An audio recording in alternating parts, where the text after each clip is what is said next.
Welcome to the Anglotopia podcast, where we explore British travel, history, and culture. I am your host, Jonathan Thomas. The story of Henry VIII, the king who married 6 times and executed 2 of those wives, is part of Britain's national identity. Millions walk through the Tower of London and Hampton Court each year, hoping to understand this larger-than-life figure. But there's a period of Henry's reign that remains largely overlooked, when he turned not on wives or ministers, but his own royal family. Cousins whose Plantagenet blood gave them better claims to the throne than his own. Today, I'm speaking with Adam Pennington, a Tudor and Plantagenet historian based in London, whose first book, Henry VIII and the Plantagenet Poles, The Rise and Fall of a Dynasty, that's a mouthful, I think I said Plantagenet right, tells the tragic story of Margaret Pole, Countess of Salisbury, and her family's collision course with England's most volatile king. Adam grew up opposite Nonsuch Park, site of one of Henry VIII's lost palaces, and has turned his lifelong passion into a career spanning writing, podcasting through the Tudor Chest, and co-directing Simply Tudor Tours alongside Dr. Sarah Morris. Simply Tudor Tours is also an Anglotopia sponsor, I should mention. This is not a sponsored episode, but they sponsor Anglotopia's newsletter. So whether you're fascinated by the tenuous Tudor claim to the throne, the brutal politics of Henry's court, or dreaming of walking in Anne Boleyn's footsteps across England, Adam brings the 16th century to life like few others can. Welcome to the podcast, Adam. Thank you very much. It's lovely to be here. Lovely to have you. This is the first time we're talking about the Tudors, so hopefully this will be a really popular podcast because people, as you know, they love hearing everything about the Tudors. Yes, so they are definitely a very popular topic, and particularly with American audiences.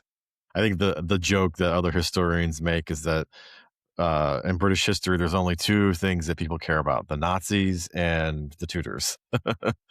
Well, it's funny you should say that, because it's pretty much, that is exactly how our education system seems to think. People have this assumption, I would just imagine, that Brits, we learn about all royal history in England in our schools, but that's not true, really. I mean, the sort of standard curriculum takes in the Tudors and then World War I and World War II. There might be a little sprinkling of 1066, but otherwise it's pretty much Tudors and the wars and the 2 wars. It's really interesting because obviously our history doesn't really cover it at all. It starts in 1776, and that's basically it. So growing up opposite Nonsuch Park and so close to Hampton Court, Windsor, and London's other Tudor sites, can you tell us about how that environment shaped your fascination with Tudor history? Yeah, I think that ultimately it's because it just always felt very present. So much history is scattered throughout where I grew up. I mean, even mundane things like road names. A few streets away from where I live, for example, there's a road called Anne Boleyn's Walk. We have a Seymour Avenue, Aragon Close.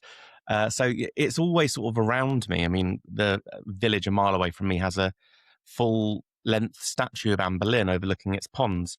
So I suppose those things, and the fact that it was always on my doorstep, just made it, always very present.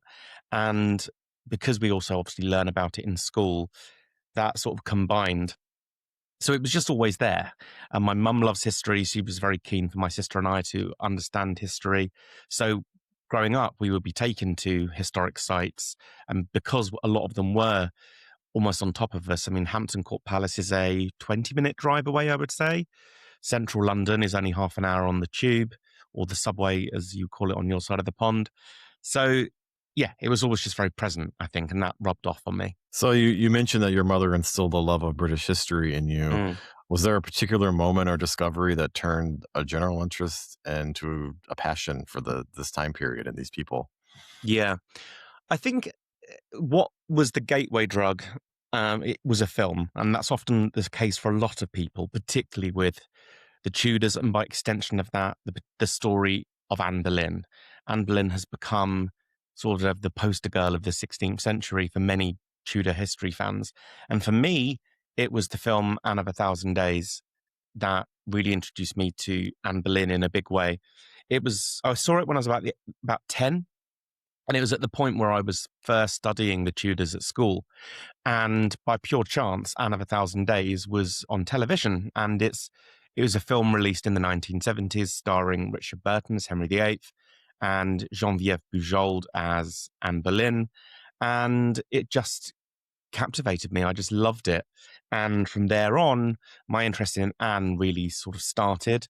And yeah, I was hooked. So it was seeing that film in conjunction with learning about the Tudors at school. That was sort of that was the turning point. That's where I really grew very interested. Started reading anything I could get my hands on, and asking my parents to take me to the different places, the different historic sites. I can remember vividly going to Hever Castle for the first time, for example, which is the childhood home of Anne Boleyn. So I would say, really, it did. Yeah, it started with that film.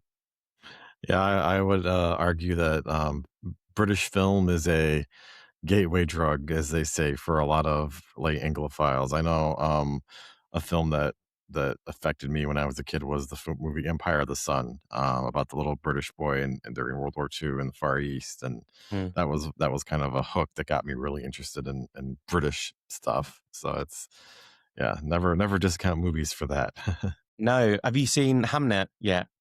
Not yet. I'm waiting for it to come to drop on streaming. I hear it's Okay, very good. it's incredible but unbelievably heartbreaking. Yeah, that's what the social media memes have been saying, that they use that on the nature of daylight piece from Max Richter, so to Yeah. turn the screws on the viewer. So I'm not. I know nothing. I've not read the book, so I know nothing about the story. All I know is that it involves grief. So I'm like, I think I'll wait for that one to be for streaming. But I that's the thing, is it's creating a lot of interest in William Shakespeare and that time period right now, and it's been an incredibly popular film. Mm, So, for those who might not know, Nonsuch Palace was one of Henry VIII's greatest building projects, but it is now completely lost to history. mm. Why is that, and what can visitors see at Nonsuch Park today, and what do we know about the palace that once stood there? Yeah. Well, what can visitors see today? Absolutely nothing. There's nothing at Nonsuch Park, sadly, other than, and I go to Nonsuch Park every day because it's where I take my dog for a walk. But sadly, all that's there are some stone markers telling you roughly where the footprint of the palace was. But as far as actual physical remains, there's nothing at the park. Nonsuch Palace was something of a white elephant of Henry VIII's. It was a sort of passion project that never really got concluded. It was called Nonsuch because it was so opulent that there'd been none such like it, which is where the term Nonsuch was coined. And it was beautiful, but it wasn't huge in the way that Whitehall Palace or Hampton Court Palace were. It was slightly smaller, but very, very beautiful. But it was never quite finished, and it got torn down, actually, thanks to, and I'm fairly certain it was Barbara Villiers, but forgive me if I'm wrong, but one of the mistresses of King Charles II, and I think it was Barbara Villiers, was given was given Nonsuch Palace by Charles II, and she sold it off and had it demolished to pay off her gambling debts. So that's how we lost Nonsuch Palace. But if it was still there, then it's entirely possible that the streets around it wouldn't have been built. So I may not have been born. Well, But that's why we they have nothing of it. well, thank God it was torn down then. I was gonna make a joke about if English Heritage and the National Trust were around then, that never would have happened. But then, Yeah. Well, I mean, that's the devastating thing for us is that, well, the Stuarts and the Georgians have got a lot to answer for because there is so much more to the Tower of London, for example, than what's there now. We don't have, at one point, the Tower of London had a great hall, which was where Anne Boleyn was tried. Anne Boleyn's royal apartments, where she stayed before her coronation and before her execution, they've all gone. So there was a lot that was torn down. We have nothing really of Whitehall Palace, which was Henry VIII's great central London base, really. And a lot of that is owing to the combined forces of the Stuarts, but in particular the Georgians. so your career spans writing, podcasting, tour guiding. How Mm. did you make the transition from being a corporate media events consultant to being a full-time Tudor historian? Yeah, I remember when I was leaving my old job and I said to people, I'm going full-time historian. They went, what? What are you talking about? Because What does that I even used to mean? work in I used to work in the events industry, but it was basically, I say the events industry, I worked for an event, a big festival that happens in Cannes in the south of France called Cannes Lions, which, to put it simply, is the Oscars of the advertising industry. How did I make that transition? Well, a big thing really was that I landed a book deal. So during the pandemic, I created my social media account, the Tudor Chest, just as a hobby, really. And I know you want to come onto this in a bit more detail in a bit, but that hobby included a blog. That blog then led to me being approached by a publishing house asking whether I would consider writing a book about Margaret Pole and her family. And when that happened, I thought, okay, is there a way that I could try and carve out a career? And at that point, I then looked at creating a podcast, and I'd already met Sarah Morris at an event at Hever Castle, and she and I had spoken about possibly creating a historic tour company, because that would also allow me to, because I'd been in the events job for, by the time I left, 13 years. So events is actually something that I'm really, really knowledgeable about, event logistics and things. So I thought, well, if I can use that event experience, but through the prism of history, is joining my two sort of loves into one. So that was how I made that pivot, I suppose, from being in the corporate event industry to running an event company that is at its core based around Tudor history, but then the other things such as writing, doing the podcast. And because I got a relatively big following via Instagram, that also then helped with getting making the podcast a success, getting big historians onto the podcast to share their amazing stories. So yeah, I suppose that was how I pulled it off. Well done for answering the next three questions in one go. You had Anglotopia had a very similar start. It started as a hobby, Mm, and suddenly it was a job, and it was like, oh, okay. And yeah, it's wild how these things become their own many-headed beast, as they say. mm. So let's talk about your book. So your first book focuses on the Pole family and their collision with Henry VIII. For listeners who don't know this story, can you kind of introduce us to who the Poles were and why their bloodline made them such a threat to Henry VIII? Sure. So we talk about them as the Pole family because that was the married name, but it wasn't the husband of this marriage that was problematic. It was the wife, because the wife, Margaret Pole, had a much grander name by birth, and that was Plantagenet. And so therein lies the significance of Margaret. She was Margaret Plantagenet, or also Margaret of Clarence. Margaret was the daughter of George, Duke of Clarence, and he was the middle brother of King Edward IV and King Richard III. So Margaret was a niece in the male line of two of England's kings. To give her a modern comparison, you could argue she was the Princess Beatrice, maybe, of her generation, which meant that she had a lot of royal blood, and that royal blood then was passed on to her own children. And she had five children, four sons: Henry, Arthur, Reginald, and Geoffrey, and a daughter, Ursula, who was born between the second and third son, Arthur and Reginald. When the Tudors came to the throne, the Tudors' claim to the throne did not bear close scrutiny. They had a claim, but it wasn't especially strong. Whereas Margaret and the other families with a lot of York royal blood possessed very strong claims to the throne, certainly stronger than the Tudors. So they were, I think in the book I refer to Margaret and these other families as a ready-made affront to Henry VIII. They were an awkward reminder, really, of the dynasty that he had overthrown. And they were also notorious for their ability, which was something the Tudors failed in, was their ability to have lots of children. And as we know, that was something that the Tudors really struggled with. So that is why this family were a problem for the Tudors. And so the way that the Tudors dealt with that was certainly under Henry VII, the first of the Tudor monarchs. They neutralized those threats by marrying them off. Henry VII marries the York's greatest prize, Elizabeth of York, the eldest daughter of King Edward IV. Margaret is given in marriage to Sir Richard Pole, who has only a tiny tincture of any sort of link to the nobility.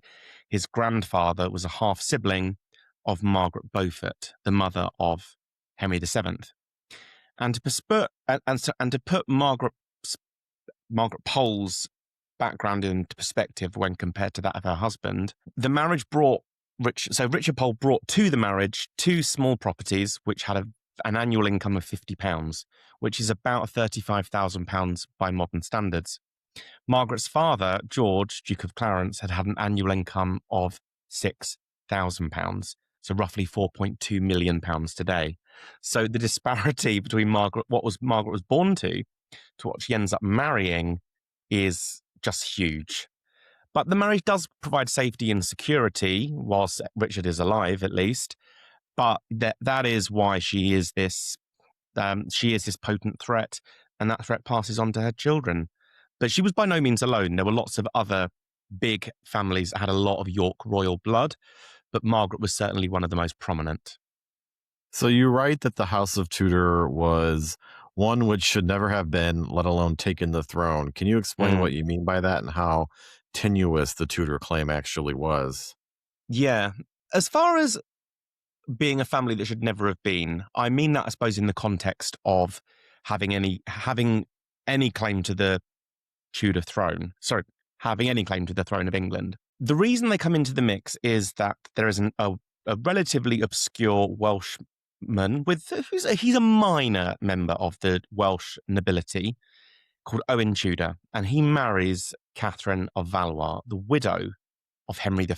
Now, marriage to a dowager queen was actually illegal, and so without permission, which he didn't have, it would have meant that, well, permission if permission had been sought, it wouldn't have been approved because of the colossal disparity between Owen and Catherine's respective ranks, and hence their offspring shouldn't have been, I suppose is what I'm saying. They were like this sort of awkward appendix within the royal family, because Owen and Catherine of Valois' sons become half siblings to King Henry VI, because Catherine of Valois, she's the widow of Henry V. They only have one child, a son, Henry, who becomes Henry VI. But she's now got these sons via Owen Tudor, and therefore they are half brothers of the king. But their royal link isn't via, it's via their mother, who's a French princess. It's not via their father, who was an English king. They do trace their descent back to King Edward III, but again, the Tudors, that link comes via Margaret Beaufort, the mother of Henry VII, but it's born via an illegitimate line, because that line via Margaret Beaufort goes back to John of Gaunt, who was a son of Edward III, but that line, the Beaufort line, was via Gaunt's mistress, Catherine Swynford. And so you've got these 2 lines that connect. You've got Owen Tudor marrying this French princess Catherine of Valois, and then you've got on the other side the descent of Margaret Beaufort's descendants coming together. And so yes, there's some royal blood there, but it's really tenuous. It's not the official legitimate line, and it's complicated by the fact that it's via the French princess, now Dowager Queen of England. So that's why they are. It's a family that should never have been. It's why, yes, there is this link, but there are families with much greater claims to the throne than the Tudors, not least Margaret Pole and her family. So Margaret Pole is the family matriarch at the center of your book. She's one of the wealthiest and most powerful peers in England, governess to Princess Mary, and ultimately executed at 67. What Yeah. drew you to her story? What drew me to the story was twofold. Firstly, it was the fact that as I grew to understand just how weak the Tudors' claim to the throne was, I really wanted to sort of examine, okay, well, if the Tudors' claim to the throne is weak, who are the people that possess that greater claim? And so that's where I really started to look into Margaret's story. And then by extension of that, a lot of people, if they like Tudor history and they follow Tudor history, a lot of people are aware of Margaret Pole's story. And the thing they're generally most aware of is that she has a badly botched execution and that she was 67 at the time, which by the standards of the time is pretty elderly. That's probably comparable with being in your mid-90s today. But what a lot of people don't understand is, well, what led to that execution? Why was this woman executed? And what people really don't necessarily understand is what's going on around it and the fact that her execution is part of something much bigger, and that there were, in fact, 8 executions, and she is the last of them. They include her eldest son. They include her cousin. So that was the desire, really, was to actually say to people, well, hang on, why aren't we talking about the window of Henry VIII's reign, where he turns on his own family? And it's because we all focus on the 6 wives, because they understandably dominate the story. But there is this window that I just felt was really overlooked and is very dramatic. And that's where the desire to tell this story was born from, I guess. So, without giving away too much of the book, what's the story that leads to this execution? Like, what are the events that culminate in this? Because I mean, even by our standards, execution was a big deal, and to hack her head off was a big punishment. So why did she deserve that? Well, she didn't really do anything wrong. What leads to it, to try and explain what is known as the Exeter Conspiracy, I would need to be with you for about a month because it's really complex. But I suppose the thing that kickstarts it is actually Henry VIII's marriage with Anne Boleyn. Because Margaret and her family, so when Henry VIII comes to the throne, sorry to backtrack a bit, to help make sense of it. When Henry VIII came to the throne, he showed a huge amount of support in Margaret. They had a close relationship. Henry VIII adored his mother, and it was well known that his mother, Elizabeth of York, and Margaret were very close. They were first cousins.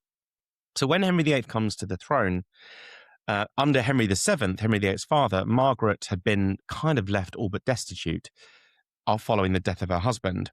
But when Henry VIII comes to the throne, Margaret approaches him and sues for the return of her family's lands and titles, which were really vast. And Henry VIII gives them back willingly, but he does something even more unusual and even more special. He makes Margaret a Countess of Salisbury in her own right, making her the richest and most powerful independent woman in England. To make her a peeress in her own right was extremely unusual. In fact, it made Margaret unique at the time. So she's a sort of a very prominent courtier. She's undoubtedly the richest and most powerful woman in England after the Queen. But she's also, by extension of that, very traditional. She was not open to religious reform. She was a committed Roman Catholic.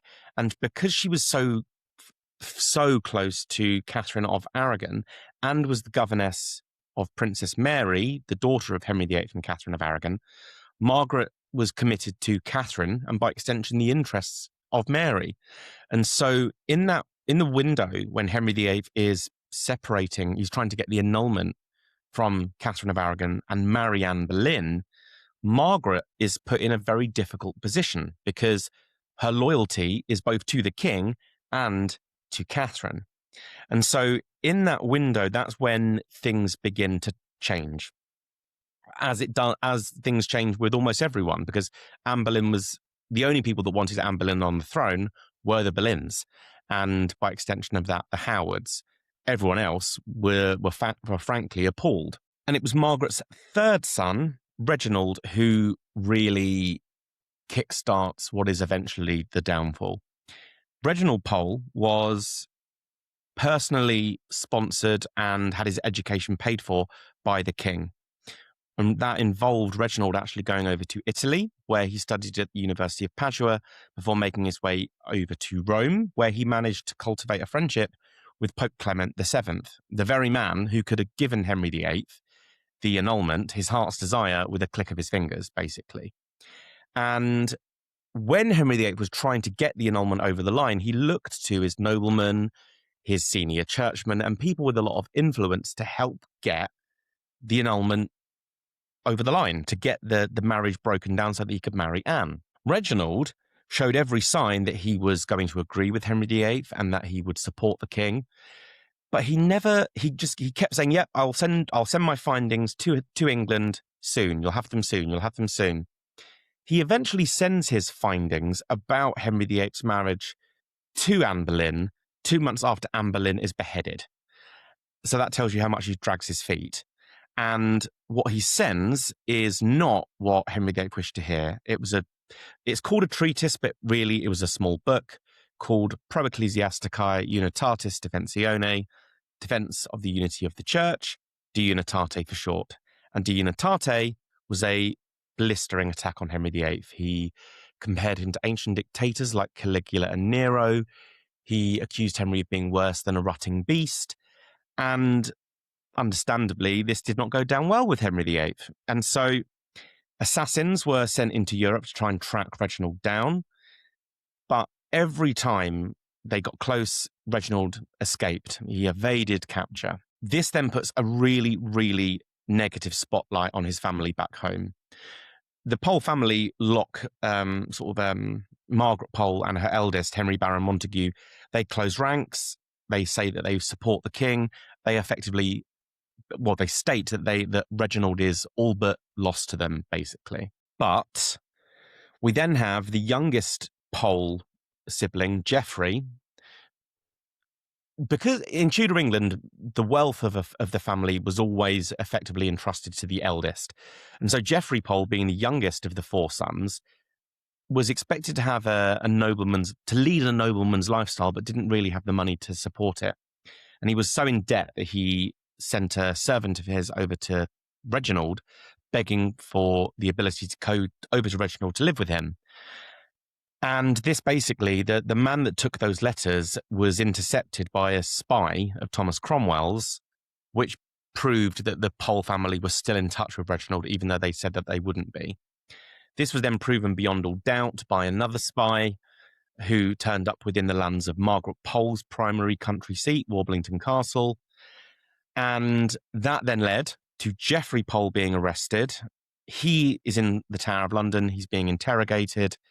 And he starts making statements that seriously implicate his brother, Henry Baron Montague, and then another nobleman, Henry Courtenay, Marquis of Exeter, who was a grandson of Edward IV, in having said things that were treasonous.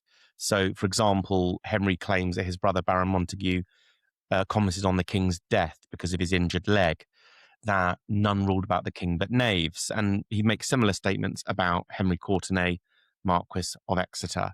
This then blows up into something known as the Exeter Conspiracy, which, if you accept the conspiracy, was to depose Henry VIII and put Henry Courtenay, Marquis of Exeter, in his place. That then eventually leads to the belief that if Margaret's sons and her kinsmen, the Courtenays, if they were guilty of plotting against the king, that Margaret must have been either party to it or directly involved. And that's how she then gets dragged in. She goes through extended rounds of questioning, and in the end, they can find absolutely nothing against her. The amount of information we've got in the records of what she's asked is extensive, and she absolutely nails it. They can find nothing against Margaret Pole to pin anything against her.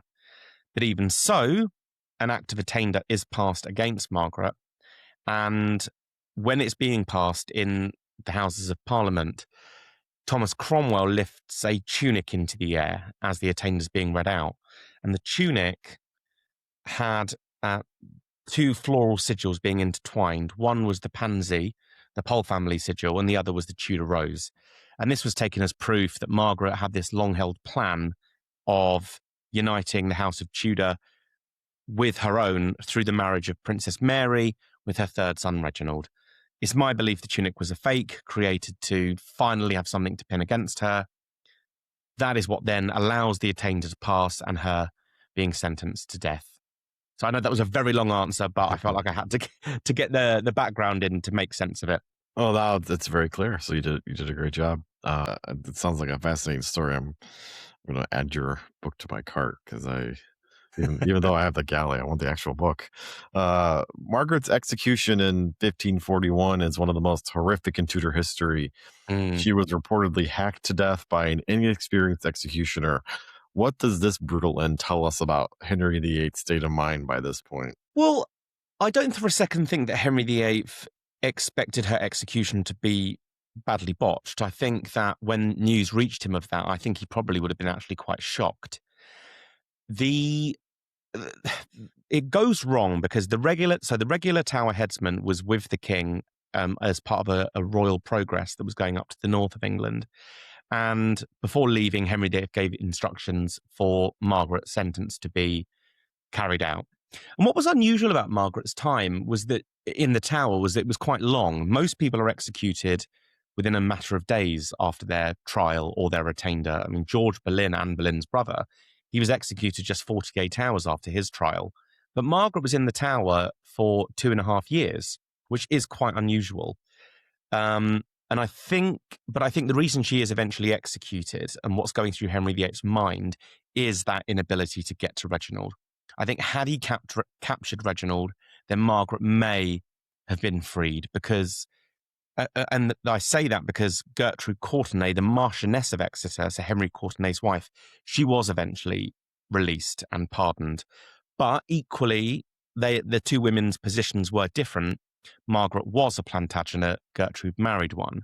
So therein, Gertrude was less of a dynastic threat. But Margaret is she's woken on the morning of the 27th of May, 1541, and told, "You're to die within the hour." It was so rushed that there hadn't been a scaffold prepared, and so instead a low wooden block was just put directly on the ground. And yeah, the axe was handed to an inexperienced youth who just badly botched the job. It was claimed that 11 strikes of the axe were needed. Yeah, it was really badly botched. There's a legend which it made its way down the centuries that a lot of people think is real, which includes a scaffold, which is how we can almost certainly say it isn't true, because there was no scaffold. That is recorded. But there is a legend that when the first blow went into her shoulder, Margaret sprang up and ran around a scaffold, being literally chased and sort of hacked apart by the executioner. But that is likely entirely apocryphal, as I say. The extant accounts of her execution state that she didn't struggle, but it was badly botched nonetheless. So I certainly don't believe that Henry VIII gave instructions that the executioner should deliberately botch it. I think he was just very inexperienced and was probably quite distressed. You know, she's an elderly lady by this point, and I think most people he would have known who she was. She was born all but a princess. She was the last representative, really, of the House of Plantagenet. So I think it would have been a very stressful thing for the young man who was killing her to go through. One job. An awful thing to have to do. But she's then buried in the Chapel of St. Peter ad Vincula within the walls of the Tower of London, and her bones were actually uncovered during the reign of Queen Victoria. And all that was recorded was that they belonged to a woman of advanced years who had been unusually tall for the time. But yeah, and thereafter, a marble plaque was put over the top of where she was buried, and she was actually that plaque restored in death the title that Henry VIII had given her, then taken away at the end of her life, because at her attainder, she just became Margaret Pole again. But she's buried as the Countess of Salisbury, which is quite satisfying, I suppose. So you mentioned Reginald Pole. Did Henry VIII ever get his man, or did he continue to be a thorn in his side from continental Europe? Reginald is the survivor, really. I mean, he stays in Italy until throughout the rest of Henry VIII's reign and in the entirety of the reign of Henry's son, King Edward VI.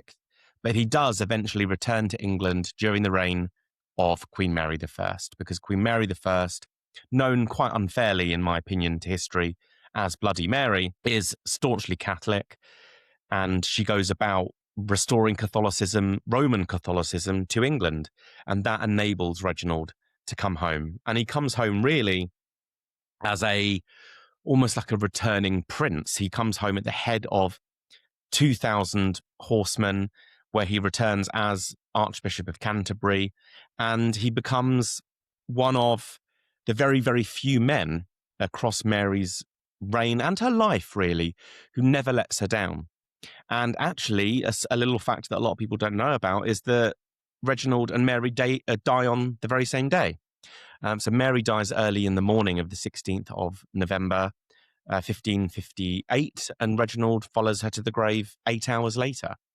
So he does make his way back to England eventually, and has a very, very prominent role at during Mary's reign. Interesting. So you mentioned having an "I really get this lady" moment with Margaret Pole while writing the book. Can you share what that breakthrough was? Yeah, it was when it dawned on me that Margaret was examined at length during over 3 days when she was being examined about her connections with the Exeter Conspiracy. And throughout that time, she repeatedly said things or admitted to things that could be viewed as controversial, such as burning of letters or commenting that Reginald's continued escapes gave her great joy. She could have lied. She could have said, "He's a traitor, he's dead to me," but she doesn't. She freely admits her relief that her son is alive. Now, that is the entirely natural response from any concerned parent, but this is also the woman who had told Henry VIII that loyalty to him came before anything. And so that convinced me that Margaret was speaking the truth throughout her interrogations, because, as I say, it would have been easier for her to lie, but she doesn't. And when that clicked in my head, I thought, okay, I really understand this woman. I understand where she was coming from and what she was saying. And by extension of that, it gave me assurance that what she was saying was the truth. And the other big reason behind that, again, that sort of clicked for me, was Margaret's own personal faith. Because throughout her interrogations, she repeatedly comments on, invokes the word of God throughout. She constantly leans on her fervent faith and belief in God, in heaven and hell, in Jesus Christ. And the thing is, in 16th century England, these weren't just sort of rhetorical comments made off the cuff, but deeply serious comments. Margaret firmly believed that invoking the word of God was a sort of a sacred matter. And by swearing upon her eternal soul on her baptism, which she repeatedly does, she is invoking the word of God. And I don't believe that a woman who believed so fervently would have done that with a lie on her tongue. And so because of that, I think she spoke the truth. I think what she said should be taken as irrefutable because of how much she said. She invoked the word of God.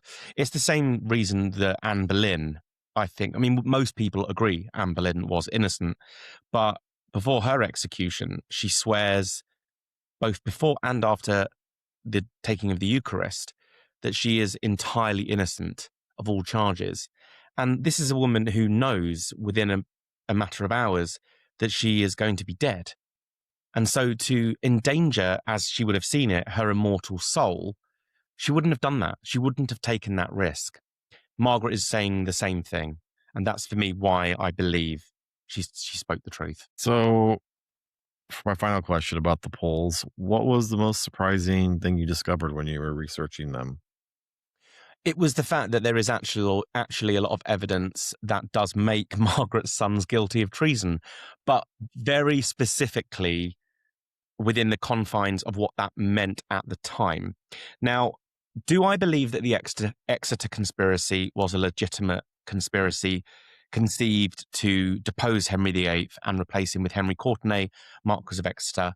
Absolutely not. I do not believe for one second that there was this genuine conspiracy. And the reason I say that is that the in 1537, something called the Pilgrimage of Grace broke out, which was a huge uprising across the Midlands and the north of England against Henry VIII's, against the Reformation of the Church. And that involved the dissolution, so the taking down of the monasteries and the break from the papacy in Rome. This was deeply unpopular with the English people. And so there was this huge uprising against Henry VIII's authority. We're talking 50 to 70,000 people up in arms. And at that point, that was the point. If ever there was a moment for the old Plantagenet families to unite and join the rebels, that was their chance. I mean, Margaret, if you look at the lands of Margaret Pole, she had lands across the whole of England, but they were hugely concentrated across the south of England in close proximity to London. The same can be said of the Marquis of Exeter. So if these two families and the other York families had joined forces with the rebels, they would have been able to overthrow Henry VIII easily. But they don't. They do the opposite. They lend support to Henry VIII. Henry Baron Montague, Margaret's eldest son, he gives 200 men in support of Henry VIII's army. Geoffrey Pole gives 20. So therein tells us that the one opportunity they could conceivably have had and they didn't take it suggests that they weren't ever seriously considering overthrowing Henry VIII.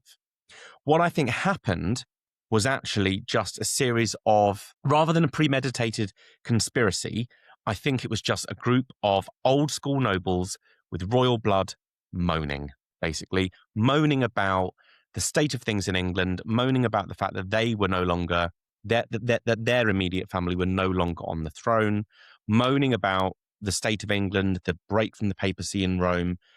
But that moaning, unfortunately, does cross a line because in 1534, there was an update to the Treasons Act, which stated that even thinking about the king's death, I mean, how they could prosecute that, I do not know, but even thinking the king's death made you guilty of high treason. And so speaking of the king's death was categorically treason. And so if Baron Montague, Henry Pole, did comment on the king's injured leg, killing him, then that does, if you follow that strict interpretation of what treason is, does cross a line. It does actually make him guilty. It's the same reason why Anne Boleyn is technically guilty of treason, because one of the most damning pieces of evidence against her, and I hasten to add before I say any more, actually, Anne Boleyn was clearly not guilty of treason in the sense, I don't believe for a second that she slept with any of the men that she's eventually executed alongside. But she does make a comment to Henry Norris, one of those 5 men, that she says, you look for dead men's shoes, if aught but good came to the king, you would look to have me. So in other words, when the king dies, you look to marry me, won't you? If she said that, and the evidence suggests she did, again, it does cross that line about mentioning the king's death. And so she is technically guilty of treason. And if Henry Pole made that comment a few years later, then again, he is technically guilty of treason.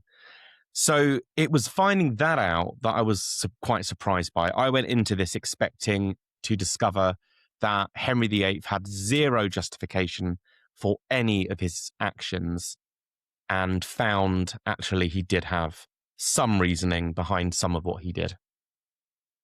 Interesting. Well, let's talk about your tours. You co-founded Simply Tudor Tours with Dr. Sarah Morris, who's also known as the Tudor Travel Guide. How did you two come together, and what's the philosophy behind your tours? So we met at an event at Hever Castle, actually, back in 2022, I want to say. And when I went full-time historian in the summer of 2023, I reached out to Sarah because I knew she'd done some tours in the past. Because Sarah's whole thing, where I focus more on the people, the physical figures of Tudor history, Sarah's big thing is the places. She's obsessed with and has a encyclopedic knowledge of Tudor buildings, Tudor palaces, properties, castles across the whole of the UK. And so the sort of our respective knowledge in those two sort of key areas comes together beautifully. And then with her previous experience of running tours and my previous experience of events, again, it was sort of like a partnership made in heaven kind of thing. It was a coming together of two people with the same passion and the respective experience to set up a tour company. The philosophy behind our tours is that we bring history to life. It's uniting lovers of history with the story. And I suppose what makes us maybe stand out is that we are historians working in the tour industry rather than people who work in the tour industry, but how can I articulate this more clearly? We're historians running a tour company rather than a tour company running tours about history, if that makes sense. So it's not like we're tour guides who focus on anything. We're historians running a tour company. So for us, the history is always the central part. That's the key. The two of us we're not the story. The story is the story. And that's, I suppose, our philosophy is putting the history at the absolute center of everything that we do and making that history come to life through different experiences and hopefully giving people something that they just simply could not get elsewhere. So give us an overview of the tours you're offering this year. What are you guys doing this year? We've got 3. So our first one coming up is in May, which is Mary, Queen of Scots from Crown to Captivity. And it's our first time going north of the border. So we're going to Scotland. And that tour is about the time that Mary was actually the Queen of Scotland. The Mary, Queen of Scots spent most of her youth in France, but there is this window where she does return to Scotland as Queen, and we're looking at that window. So the point that she gets back through to the point where she's held captive and eventually flee. Although we don't go into England, we end with her fleeing into England for safety. Throwing herself on the safety of her cousin Elizabeth, but soon realizing that Elizabeth was not particularly forthcoming. Our second tour is in July, and that is we're basically recreating a royal progress that took place in 1502 of Henry VII and Elizabeth of York, and that starts in the Cotswolds in the southwest of England and it goes right through into South Wales. And we're following that progress in chronological order. So we're taking in lots of the key historic sites along the way, such as Worcester Cathedral, Gloucester Cathedral, Thornbury Castle, where we're actually spending 2 nights. So that's going to be a really interesting one because it's a period of history that I suppose a lot of people wouldn't necessarily know too much about. And then in September, we have our flagship tour. It's going to be the 3rd time we're doing it, which is the rise and fall of Anne Boleyn. And that tour basically focuses on the last 4 years of Anne Boleyn's life. So we start in 1532 at the point that she is made Marquess of Pembroke in Windsor Castle, through to her execution, and then the aftermath of what that looks like. And so we end that tour with 2 nights at Hever Castle. And a big part of what we examine at that point at Hever Castle is what became of the Boleyns afterwards. How did Sir Thomas Boleyn and Elizabeth Boleyn, Anne Boleyn's parents, cope with seeing 2 of their children beheaded? So that's how we end that tour. So yeah, so that all 3 are very different from each other, and 2 of them we've yet to do before. So I'm incredibly excited because in Scotland Apart from Edinburgh Castle, I've not been to any of the other places we're going to, such as the Palace of Holyrood House, which is still now the official Scottish residence of the royal family. And same with the places we're going to on the 1502 progress. I've not been to any of them before. So I'm as excited as the tour participants, I guess. Well, and I should ask, are there spaces available on the tours? So there are 3 spaces remaining on the Mary Queen of Scots tour. The July 1502 progress, there is 1 place available. And there's, I think, about 5 on the Rise and Fall of Anne Boleyn tour. So there are still some Okay. spots there. All right, folks. Well, you heard it. Go book those spots because they're gonna fill up fast. So, looking ahead, you're now working on 2 more books. Without giving too much away, can you hint at what they're going to be about? So it's sort of one definite, and then I've got an idea for another one. But the one that's definitely that I'm working on at the moment is I'm telling the history of the royal consort in a way that it's never really been done in its exhaustiveness. So I am writing a book which starts with Matilda of Flanders, who was the wife of William the Conqueror, right through to Queen Camilla. So it's basically A little bit 1,000 of years. history, yeah. Yeah, it's 1,000 years of royal consorts. And there is an argument. I mean, a friend of mine, Elizabeth Norton, said to me, "Why aren't you doing the Anglo-Saxon queens? Why are you starting with William the Conqueror's wife?" And I get it, but to save myself not having a book the width of a loaf of bread, I thought, okay, I need to start somewhere. Gotta draw the And line. the thing is actually that pre-conquest, the queens there were queens, but they weren't queens of England in the way that from William the Conqueror onwards they were, because the land, it was, it wasn't as much of a thing. So that's why I'm starting with William the Conqueror.